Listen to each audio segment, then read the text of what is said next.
Everyone, welcome back to my channel S K explaining. तो आज हम साल 2022 में नेटफ्लिक्स पर रिलीज हुई मूवी अवेक को एक्सप्लेन करने वाले हैं। ये एक साईफाई थ्रिलर मूवी है। तो बिना किसी देरी के शुरू करते हैं।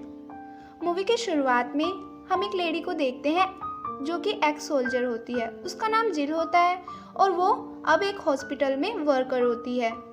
इस जॉब के अलावा वो एक्सपायर्ड दवाइयों को भी बेचा करती थी। वो ड्रग डीलिंग भी किया करती थी और इसी वजह से उसके बच्चे भी उसके साथ नहीं रहा करते थे। वो अपनी दादी के साथ रहते थे। जिल के 2 बच्चे होते हैं। लड़के का नाम होता है नोआ और लड़की का नाम मैटिल्डा। जिल एक दिन अपने दोनों बच्चों को घुमाने के लिए लेकर जाती है। तभी वहाँ उनकी कार बंद पड़ जाती है और उनका एक्सीडेंट हो जाता है। वो सभी एक नदी में गिर जाते हैं और वो उस नदी के अंदर डूबने लगते हैं। मैटिल्डा उनसे बिछड़ जाती है और वो खो जाती है। वो दोनों जैसे ही नदी से बाहर निकलते हैं तो वो मैटिल्डा को आवाज़ लगाने लगते हैं। फिर वो देखते हैं कि उसे पुलिस ने बचा लिया है। वो उसकी छाती को पंप करते हैं तो मैटिल्डा जाग जाती है। वो काफ़ी डर गए थे ये सोचकर कि शायद मैटिल्डा अब नहीं रही, लेकिन वो जिंदा थी।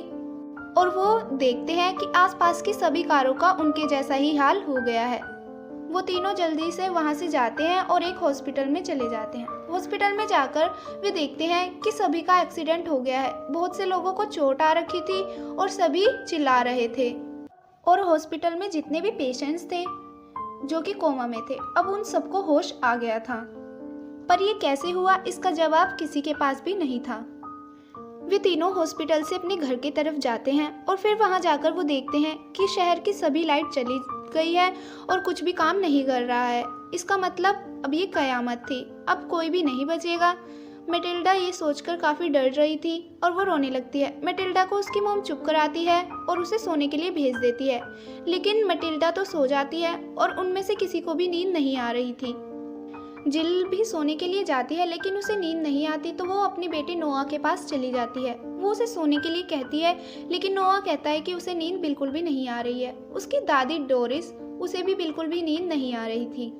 वो सब सोने की तो कोशिश कर रहे थे लेकिन उनमें से किसी को भी नींद नहीं आ रही थी और पूरे टाउन का यही हाल था।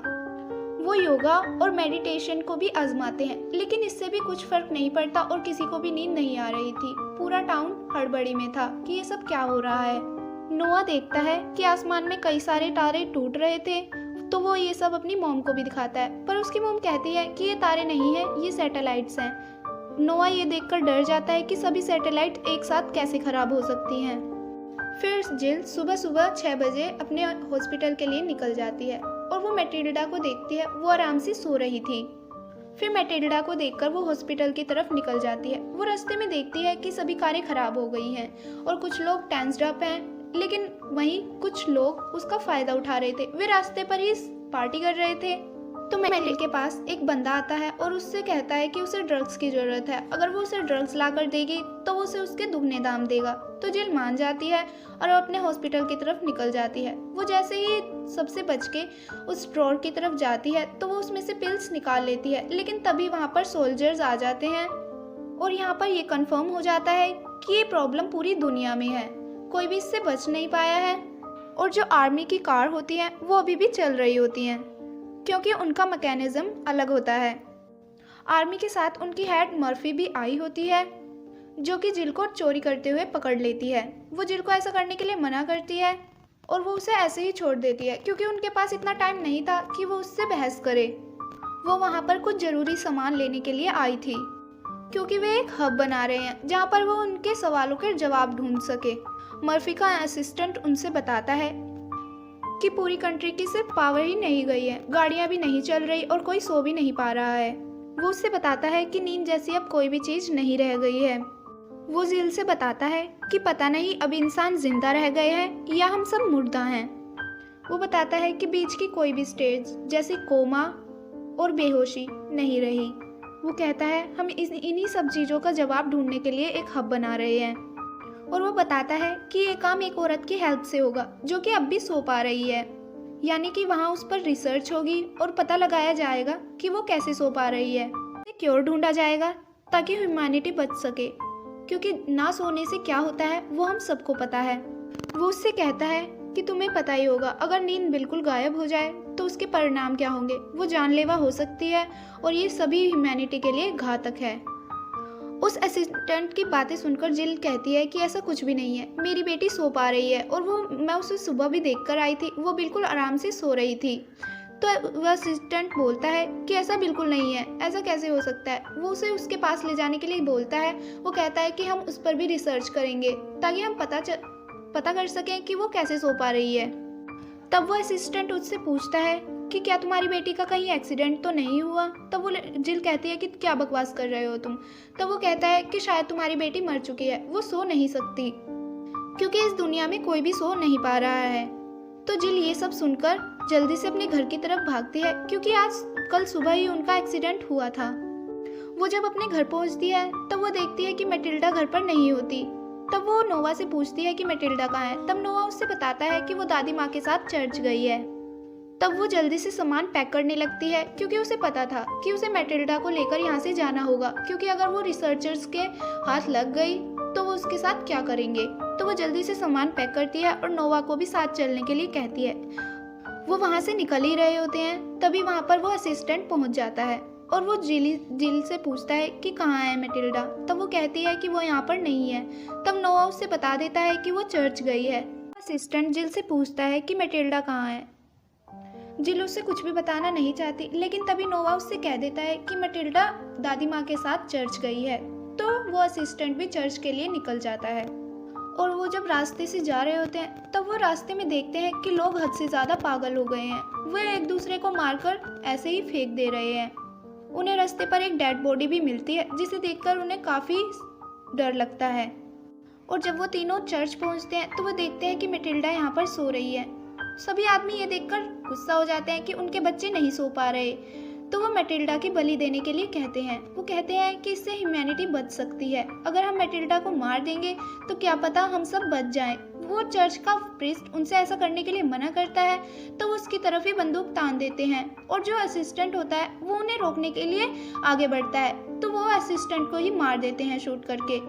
तब जिल चुपके से ऊपर की ओर जाती है और मैटिल्डा को लेकर वहाँ से भागने लगती है और वो नोवा से ये भी कह जाती है कि तुम मुझे जंगल में मिलना। नोवा वहाँ से निकल जाता है और उस असिस्टेंट की जेब में से एक पर्ची लेता है और फिर वो जंगल की तरफ निकल जाता है। वो तीनों ही जंगल में मिल जाते हैं और डिसाइड करने लगते हैं कि अब उन्हें आगे क्या करना है। तब नोवा उनसे कहता है कि हमें मैटिल्डा को उस हब में लेकर जाना चाहिए ताकि हम पता कर सकें कि हम कैसे सो सकते हैं। उसकी मम्मी ये सब करने के लिए मना करती है, लेकिन नोवा उनसे कहता है कि ये गलत है, हमें सबको बचाने के लिए मैटिल्डा पर रिसर्च करवानी ही होगी। तब नोवा के बार बार कहने पर जिल मान जाती है और मैटिल्डा को लेकर वहाँ के लिए निकल जाती है। पर उन्हें एक कार की जरूरत थी क्योंकि वे बाय फुट तो इतना बड़ा रास्ता तय नहीं कर सकते थे, इसलिए वे कार की तलाश में लग जाते हैं। जिल अपने दोनों बच्चों को एक सेफ जगह पर बैठाकर अपने दोस्त ग्रैब की गैरेज में चली जाती है एक कार लेने के लिए, क्योंकि कुछ कार्स अभी भी चल रही थी जिनमें कि न्यू टेक्नोलॉजी नहीं है, जो कि बैटरी से चलती हैं। वो गाड़ियां अभी चल रही थी। तो जिल निकल जाती है लेने के लिए। गैरेज पहुंचकर वो देखती है कि ग्रेग अधमरी हालत में पड़ा हुआ था ज़मीन पर, लेकिन फिर भी उसे होश था क्योंकि अब नींद और बेहोशी और कोमा जैसी कोई चीज़ नहीं रह गई थी। वो पूरी तरह से जख्मी था, फिर भी वो जिंदा था। उसकी ये हालत करने वाले दो चोर वहीं पर होते हैं। वो ग्रेग को जिंदा देखते हैं तो उसकी तरफ बढ़ते हैं और उसका मुंह अपने पैरों से कुचल कुचल कर उसे मार देते हैं। तभी जिल वहाँ से कुछ कीलें उठा लेती है अपनी सेफ्टी के लिए और उन पर अटैक करने के लिए, लेकिन उन्हें वो वहाँ पर नहीं दिखती तो वो कुछ भी नहीं कहते। और जैसे ही वे बाहर निकलते हैं तो जिल उनकी कार लेकर वहाँ से भाग जाती है और अपने दोनों बच्चों को भी अपने साथ ले लेती है। और जब वो दोनों चोर वापस गैरेज में आते हैं तब वो एक कार गायब पाते हैं, तो उन्हें एक कार से ही काम चलाना पड़ता है। एक कार वो ले जाते हैं और एक कार जिल ले जाती है। जिल रास्ते में ऐसे ही बढ़ती जा रही थी, तभी उसे रास्ते में कुछ दिखता है तो वो नीचे उतरती है और अपने दोनों बच्चों को कह देती है कि तुम गाड़ी से किसी भी हालत में मत उतरना। और वो जब नीचे उतर के देखती है तो वहाँ पर वो दोनों चोर होते हैं। उनकी हालत अधमरी होती है और वो दोनों काफ़ी जख्मी होते हैं और उन्हीं के पास शेरिफ का बैच भी पड़ा होता है। इसका मतलब शेरिफ को भी उन्होंने ही मारा था। वो उनके पास से गन और शेरिफ का वो बैच ले लेती है और फिर अपनी कार में बैठ के वहाँ से निकल जाती है। अब सो तो वो सकते नहीं थे, इसलिए वो एक सांस चले ही जा रहे थे उस हब में पहुंचने के लिए। और जब वो रास्ते में जा रहे होते हैं तब उन्हें एक अजीब दृश्य दिखता है। जब वो रास्ते में से जा रहे होते हैं तब वो कुछ आदमियों को देखते हैं जो पूरी नेकेड हालत में होते हैं और वो उगते हुए सूरज को देख रहे थे। पर उस हब में पहुंचने से पहले उन्हें एक लाइब्रेरी में जाना था ताकि वो उस हब का रास्ता जान सके। तो वो उस लाइब्रेरी के लिए निकल जाते हैं और जब उस लाइब्रेरी में पहुंचते हैं तो वे लोग उस रास्ते के राइट डाउन करने लगते हैं और उस रास्ते को याद करने लगते हैं। लेकिन उन्हें वो याद नहीं हो रहा था क्योंकि वो 3 दिन से सोए नहीं थे और उनके दिमाग काम नहीं कर रहा था। लेकिन जैसे तैसे वो उस रास्ते को राइट डाउन कर लेते हैं और दूसरी तरफ मैटिल्डा गाड़ी में सो रही होती है। तभी हम कार के शीशे में देखते हैं कुछ लोग उस कार की तरफ आ रहे होते हैं जिसमें कि मैटिल्डा सोई होती है।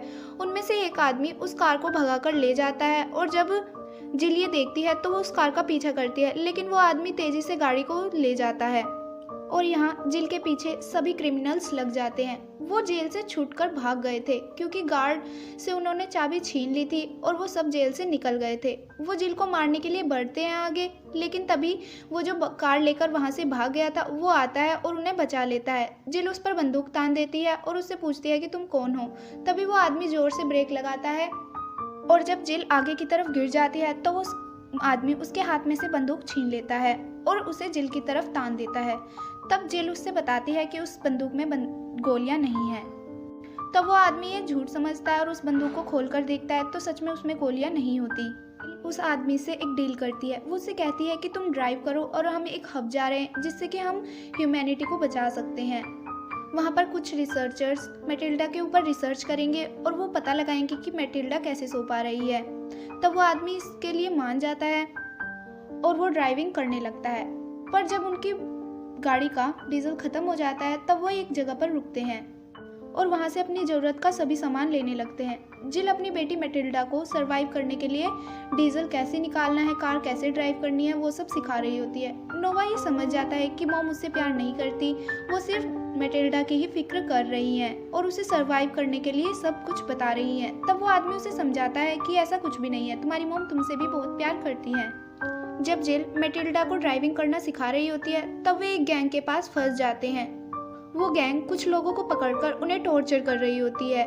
वो उनकी कार आते हुए देखते हैं तो उन्हें भी पकड़ लेते हैं और उन्हें भी टॉर्चर करने के लिए उस गाड़ी से निकालने लगते हैं। लेकिन तभी मैटिल्डा को जिल हटा देती है ड्राइविंग पर से और खुद ड्राइविंग करती है और वो जैसे तैसे करके बच जाते हैं और आगे की तरफ निकल जाते हैं और फिर वो सभी उस हब में पहुंच जाते हैं।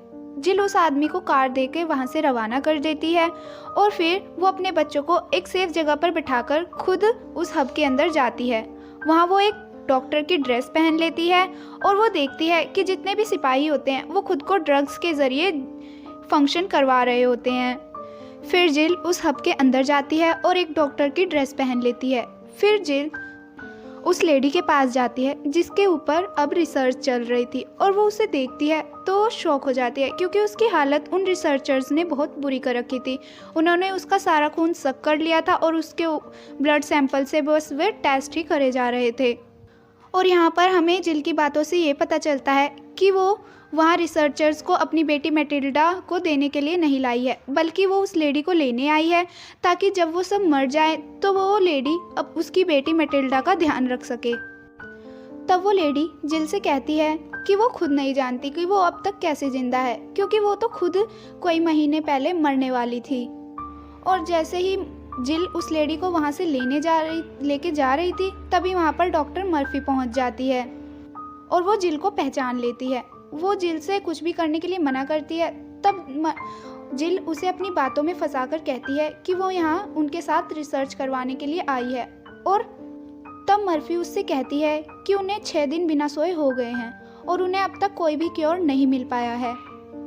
वो उससे ये भी बताती है कि उनके पास एक ड्रग है जो कि उनके शरीर को चलाए रखती है, पर वो साथ ही साथ उनके दिमाग को भी खराब कर रही है। और जिल उसकी बातों से समझ जाती है कि कुछ ही दिनों में सब इंसान मर जाएंगे। और जब जिल अपने बच्चों के पास वापस जाने लगती है तब वो देखती है कि वो आदमी जिसे जिल ने भेज दिया था कार के साथ, वो उसके बच्चों को वहाँ उस हब में लेकर आ जाता है और उन्हें सिपाही पकड़ लेते हैं। और अब डॉक्टर मर्फी के पास एक न्यू सब्जेक्ट था जिसके ऊपर कि वो अब रिसर्च करेंगे सभी। जैसे कि वो एक चिंपैंजी के ऊपर भी अभी एक टेस्ट कर रहे थे। उन्होंने चिंपैंजी के दिमाग में से कुछ फ्लूइड निकाल दिया था ताकि वे देख सकें कि किस फ्लूइड को निकालने से उनके माइंड को शांति मिलेगी और वो कैसे सो पाएंगे।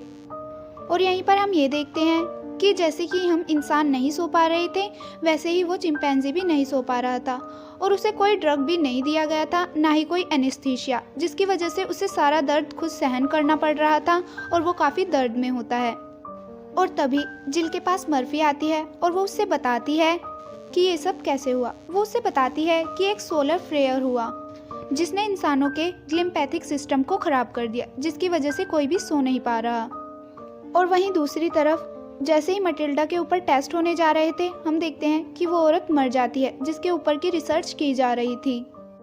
मटिल्डा डॉक्टर से बताती है कि उस लेडी की सांस नहीं चल रही है। तब वो डॉक्टर उसकी हार्ट बीट चलाने की कोशिश करते हैं, लेकिन वो तब तक मर चुकी थी।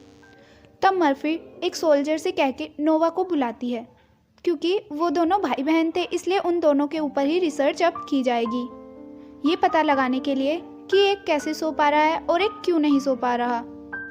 और दूसरी तरफ जिल भी बाकी लोगों की तरह अब हेलुसिनेट करने लगी थी और उसे लग रहा था कि नोवा उसे मार रहा है। और बाहर सभी सोल्जर्स का भी यही हाल था। वो सभी एक दूसरे के ऊपर फायर कर रहे थे, ये सोचकर कि उनके मुल्क पर हमला हो गया है। और एक दूसरे के गन शॉट सुनकर वो और ज़्यादा पागल हो रहे थे, जिससे कि वो और तेज फायर करने लगते हैं। और यहाँ पर नोवा भी अब पागलों की तरह हरकत करने लगा था। वो एक कील लेता है और इलेक्ट्रिक वायर में उसे लगाने लगता है। तभी उसे एक शॉक लग जाता है, जिसकी वजह से वो बेहोश हो जाता है। जिल भी जैसे तैसे बचकर नोवा को बचाने की कोशिश करती है। तब उसे लगता है कि नोवा मर गया है, तो वो रोने लगती है। तभी मटिल्डा भागकर जिस मशीन से उस लेडी को बचाने की कोशिश की जा रही थी, वो उसे उठाकर लाती है और अपनी मॉम से उसे उसके ऊपर यूज़ करने के लिए कहती है।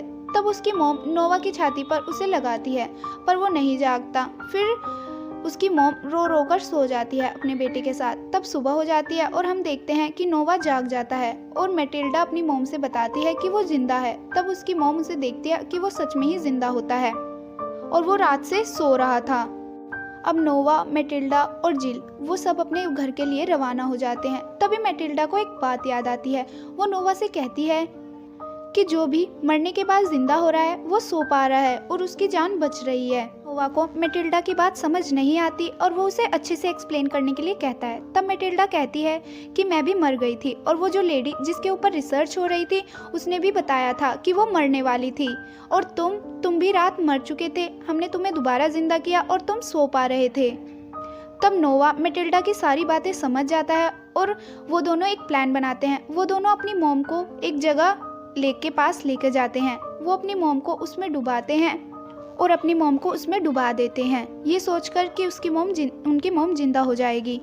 और एंड में हमें बस जिल की आवाज़ सुनाई देती है और हमें आगे कुछ नहीं दिखाया जाता और मूवी यहीं पर एंड हो जाती है। ओके गाइस, तो ये साई-फाई थ्रिलर मूवी थी जो कि काफ़ी बढ़िया थी। वन टाइम वॉच मूवी तो है ही। अगर आप देखना चाहते हैं तो ये नेटफ्लिक्स पर अवेलेबल है। If you like this video then give it a big thumbs up and don't forget to subscribe my channel. जल्द मिलते हैं एक और ऐसी वीडियो के साथ, तब तक के लिए बाय, टेक केयर, टाटा।